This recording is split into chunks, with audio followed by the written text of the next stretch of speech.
जयपुर भारत के सबसे अच्छे टूरिस्ट डेस्टिनेशनों में से एक है और किसी स्वर्ग से कम नहीं है। ये एक रोमांटिक और सुरम्य सिटी है जो शाही महलों, हवेलियां, विविध संग्रहालय और प्राचीन विशाल मंदिरों से युक्त है। जयपुर एक यूनेस्को वर्ल्ड हेरिटेज साइट है और शहर के सेंटर सिटी पैलेस में आज भी रॉयल फैमिली का निवास स्थान है। पुराने और आधुनिक संस्कृति का मिश्रण, स्वच्छ लेकिन शांत, स्वागत योग्य और मेहमान नवाज, Jaipur is the heart of Rajasthan tourism. तो welcome back to the my YouTube channel. मेरा नाम है जयेश और चलिए एक्सप्लोर करते हैं जयपुर मेरे साथ। तो जयपुर में सबसे पहले आप हवा महल जा सकते हैं। सर्दियों के दिनों में जयपुर पहुंचने के बाद आप सुबह 10 से 12 बजे तक हवा महल की विजिट करके अपनी पिंक सिटी की यात्रा शुरू कर सकते हैं।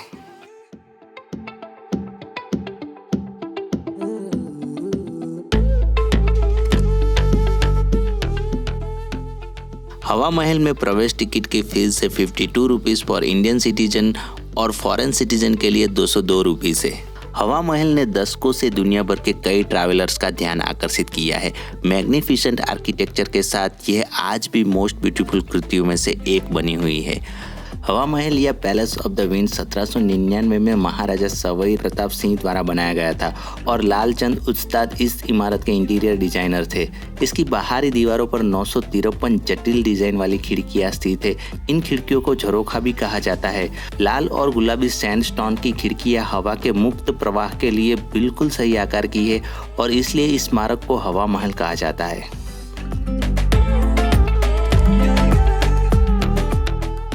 राजपूत रीति रिवाज के अनुसार शाही महिलाओं को अजनबियों द्वारा नहीं देखा जा सकता था और उन्हें सार्वजनिक स्थानों पर दिखाई देने की अनुमति नहीं थी। इस महल की मदद से महिलाएं दूर से ही बिना नजर आए शाही प्रदर्शन में आसानी से शामिल हो सकती थी। हवा महल को इसका नाम 5th फ्लोर के स्ट्रक्चर से मिला है, जिसे हवा मंदिर भी कहा जाता है। हवा महल is considered a must visit place of Rajasthan and India. हवा महल की विजिट के बाद आप उसी दिन शाम को the city palace of Jaipur के लिए जा सकते हैं। सिटी पैलेस का मिनिमम एंट्री टिकट है 300 रुपये प्रति व्यक्ति। इसके अलावा आप कंपोजिट टिकट भी ले सकते हैं, जिसमें शामिल है जयगढ़ पैलेस और गेटोर की छतरियाँ। तो जैसे ही आप द सिटी पैलेस म्यूजियम के अंदर प्रवेश करते हैं तो सबसे पहले बग्गी खाना आता है और यहाँ आप शाही परिवार के विभिन्न रथ और शाही सवारियों को देख सकते हैं। सिटी पैलेस का निर्माण 17वीं शताब्दी में कछवाहा राजपूत के वंशज महाराजा सवाई जय सिंह द्वितीय के द्वारा किया गया था, जिन्हें जयपुर के संस्थापक होने का श्रेय दिया जाता है।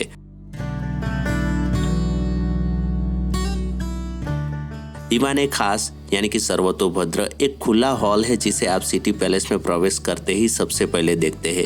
ये जयपुर के महाराजाओं द्वारा सार्वजनिक सभा आयोजन करने के लिए एक हॉल के रूप में काम करता था। इस हॉल में कांच के 2 बक्से में चांदी के 2 विशाल कलश भी है, जिन्हें गंगाजली के नाम से जाना जाता है।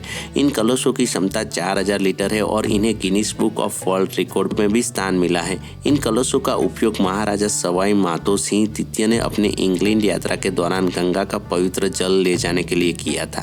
सिटी पैलेस जयपुर के शाही परिवार का घर हुआ करता था, लेकिन बाद में इसे 2 भाग में विभाजित कर दिया। एक जिसमें कुछ आंगन और संग्रहालय है और दूसरा जहां आज भी शाही परिवार रहता है। प्रीतम निवास चौक और Chandramahal.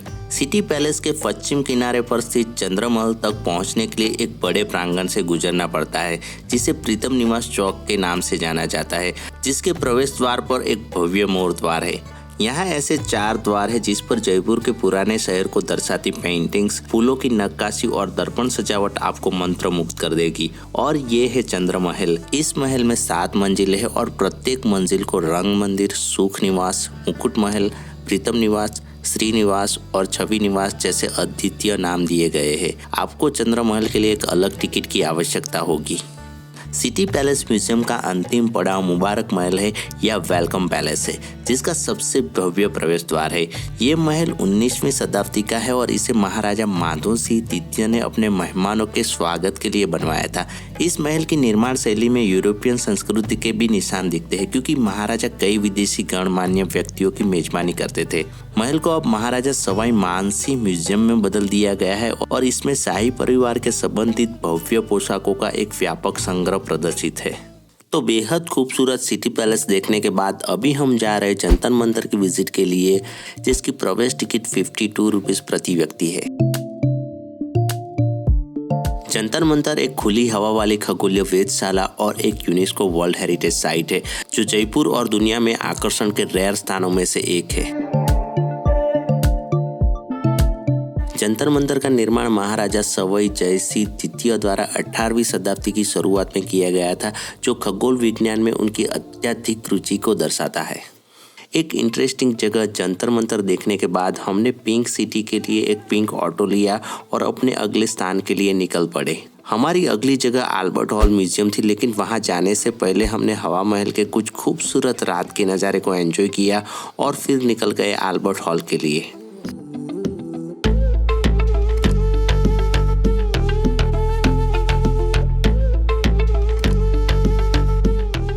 Albert hall museum night views के लिए शाम 7:30 बजे से 10 बजे तक खुला रहता है और म्यूजियम का प्रवेश टिकट 40 रुपये प्रति व्यक्ति है। अल्बर्ट हॉल म्यूजियम की इमारत 18वीं शताब्दी में बनाई गई थी और इस म्यूजियम की आधारशिला यूके के राजा अल्बर्ट एडवर्ड की इंडिया यात्रा के दौरान रखी गई थी। अल्बर्ट हॉल म्यूजियम में 16 गैलरी से जो प्राचीन वस्तु और विरासत कलाकृतियों को प्रदर्शित करता है।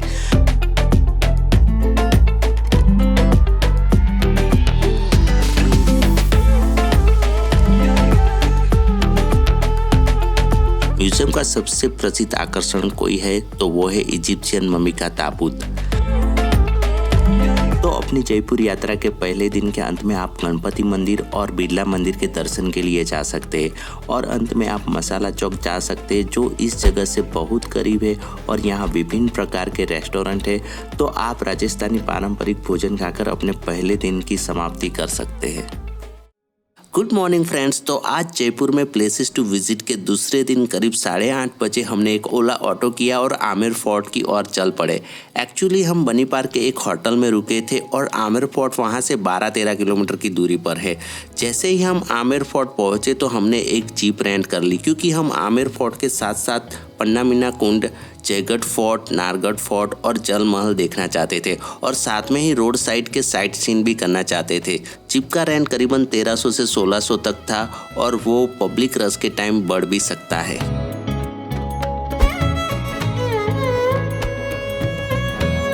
तो आमेर फोर्ट जाने से पहले हम पन्ना मीना कुंड गए और इस जगह पर जाने के लिए कोई एंट्री फी नहीं है। पन्ना मीना कुंड को पन्ना मीना बावड़ी भी कहा जाता है और ये जयपुर के most popular and beautiful places में से एक है।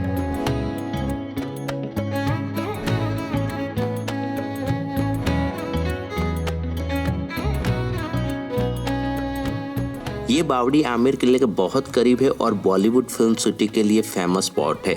आप कुछ अच्छा समय बिता सकते हैं, अच्छी तस्वीरें ले सकते हैं और फिर अपने अगले लोकेशन के लिए जा सकते हैं। तो हमारा नेक्स्ट लोकेशन है आमेर फोर्ट, जो कि यहाँ से 10 मिनट के डिस्टेंस पे आया हुआ है। आमेर फोर्ट या अंबर पैलेस में प्रवेश करने के लिए 2 प्रवेश द्वार है। एक सामने की ओर है जिसे सूरज पोल कहा जाता है और आप यहाँ वॉक करके या हाथी पर सवार होकर आ सकते हैं। सूरज पोल के एग्जैक्ट अपोजिट साइड पीछे की तरफ दूसरे गेट का नाम चांद पोल है और आप पर्सनल या प्राइवेट व्हीकल से चांद पोल तक पहुँच सकते हैं।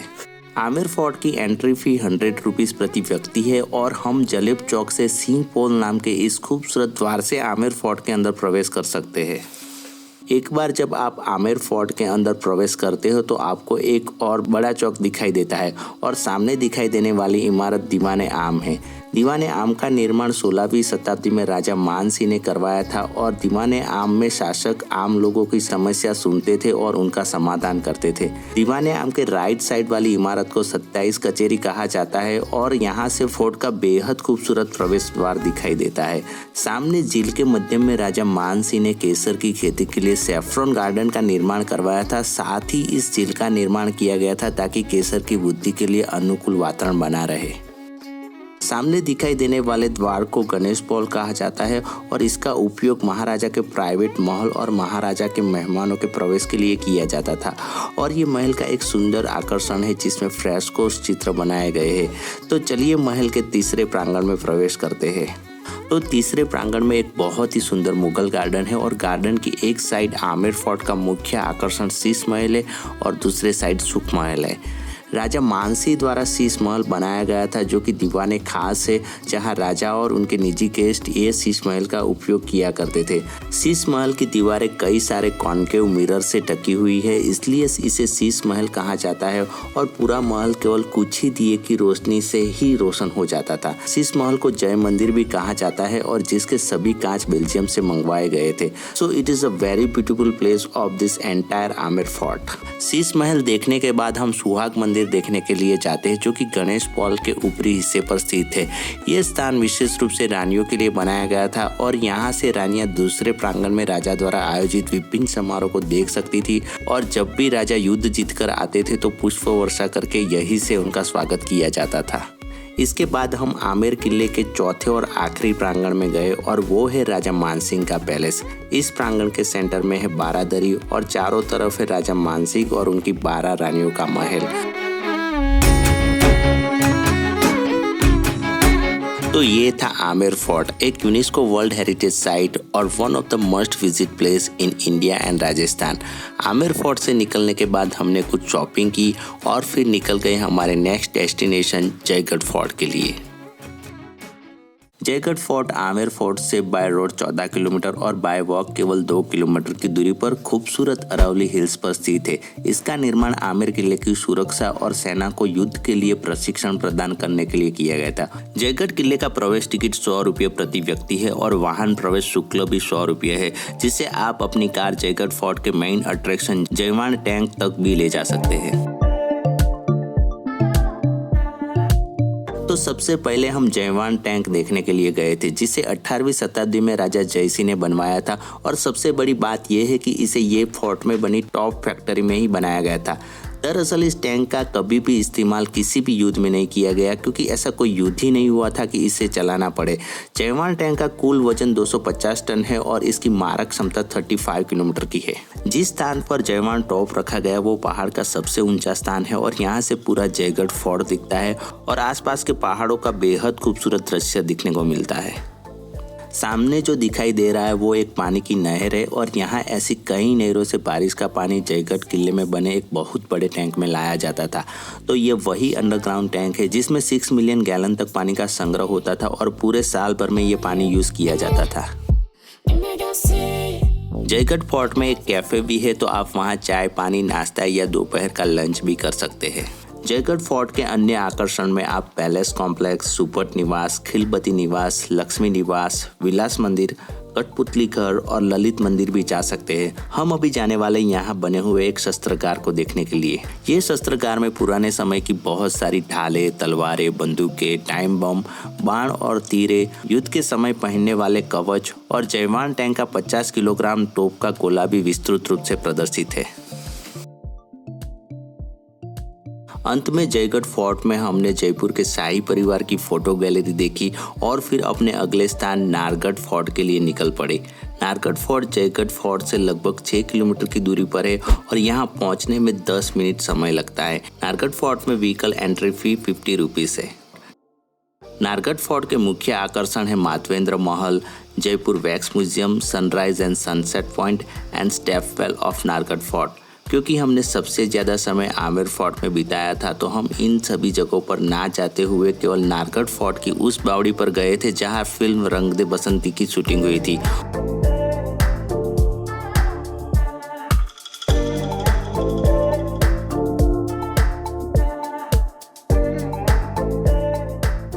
तो नारगढ़ फोर्ट की ये जगह वाकई में अद्भुत है और यहाँ से हमें जयपुर शहर का बेहद खूबसूरत नज़ारा भी देखने को मिलता है।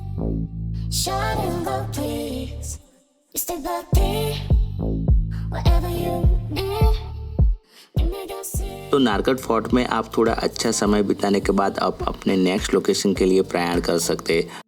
तो लास्ट में हम जयपुर के जल महल गए थे। जल महल मानसागर झील के सेंटर में स्थित एक रॉयल पैलेस है और कहा जाता है कि इसका निर्माण राजा जयसिंह ने करवाया था। ये लेक के परिसर में एक बहुत बड़ा स्थानीय बाजार है और आप वहाँ से कुछ अच्छी चीजें कम दामों में ले सकते हैं। हमने इस जगह पर कुछ अच्छा समय बिताया था। सो गाइस, आई होप आपको हमारा जयपुर का ये वीडियो पसंद आया होगा। मिलेंगे बहुत जल्दी से एक नए वीडियो में। Till then take care, bye bye.